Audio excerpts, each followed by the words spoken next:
John, disappointing outcome to a game played in front of a really healthy crowd today. How do you sum up yourself? Yeah, it's disappointing, obviously. You know, we come from a massive high last Saturday to be in a massive low right now.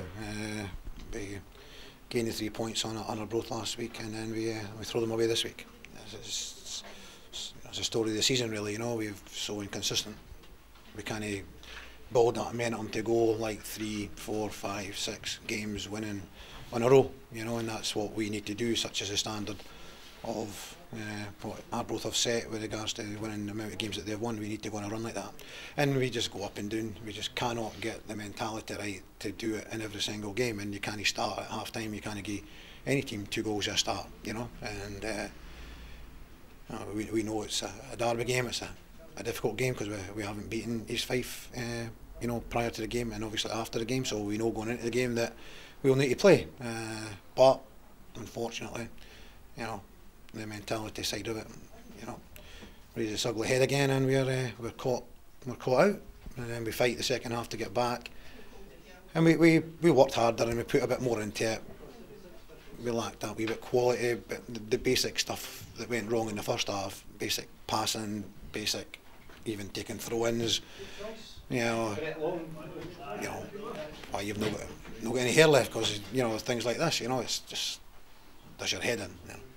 As a manager, I know you say that football's not an exact science, but you know, I'm wondering where it goes from the players leaving the dressing room, the high momentum and high pressing game of last Saturday straight from the off, and it just seemed lacking from when the boys crossed the white line. The first 5 minutes we did okay, you know, we did okay. We started actually quite well, and we made a couple of lazy passes right at the edge of the box that we could have got in on, and then 1 or 2 of these basic fundamental errors then creep in, and East Fife can feed off of that, you know, they can feed from that, and then, you know, they've got the big lad up front and knocking it long and coming up in second balls, and just exactly what we're expecting. It's basically League One football. We could almost do another recording of this, whether it be Montrose or Forfar or whoever in the games that we've lost, you know, and we leave ourselves, you know, just kind of no quite at it as we should be for on the mentality side of things, and working hard enough to match the opposition in that.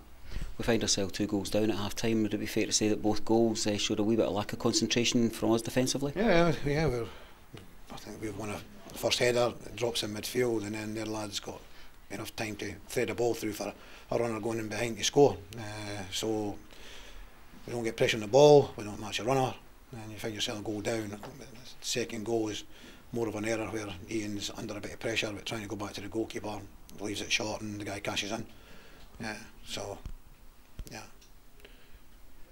what about second half? Do you think we done enough to take anything out of the game at all? We did better, we did a lot better, and maybe, you know, we tried everything we possibly could to get back in there. We scored the goal and there's still, I don't know, maybe a good 10-15 minutes to go, which is still plenty of time to go and, you know, get another goal, which we obviously tried, and we gave it a goal, but we just couldn't get anyone on the end of a final ball. The final ball wasn't quite good, and a bit of decision making wasn't quite right.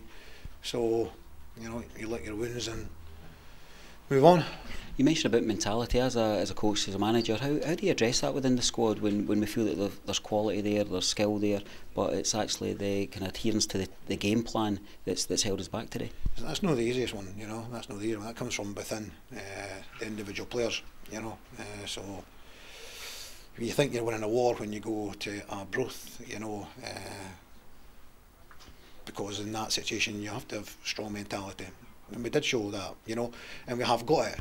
But it's doing it every week. It's showing the consistency every week. It's no picking and choosing when you're going to have that. It's churning it out week in, week out. And you know, we unfortunately don't have that right now, that we can do it every week. And today definitely undoes some of that good work of last week. The gap grows again. Yeah, of course it does. Of course it does. And you know, the message obviously was no point in beating Arbroath and then, you know, losing today, and that's exactly what we've done. Big crowd today, that's what we were rallying for last week, the derby, second versus third. A word for them as they head away a bit disappointed. Would you have a message for anybody who's maybe not regular at Starks Park and is away pondering what they've seen? Well, obviously we're disappointed. Everyone's disappointed coming the other day on the back of the result last week, and we wanted to build on it, you know. you know, again, you just got to stick with us. We appreciate the support. We appreciate the big crowd today. Sorry for letting you down. Last week we were wishing you a Merry Christmas. I've got to say that we wish everyone, you know, a Happy New Year, and hopefully see you, you know, the Stennismuir game. We're looking to restart another unbeaten run, three games short of 2 years, so we'll go again on Saturday. Yeah, exactly. Exactly. Cheers, John. Thanks, John.